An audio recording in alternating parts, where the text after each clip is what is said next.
Soak them in salt water for at least 30 to 60 minutes. The longer you soak, the more dirt or sand they will release. I'm soaking them for more than 2 hours. You should buy only live steamers. The shells will be slightly open and the food will be sticking out. If you touch a food, it should go back into the shell. Rinse them a couple of times.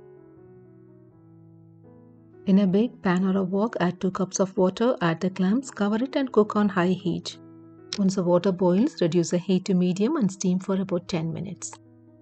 The good ones must be opened and discard any unopened ones.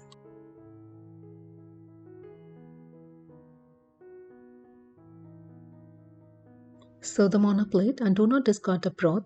You can use it to rinse the clams before you dip them in butter.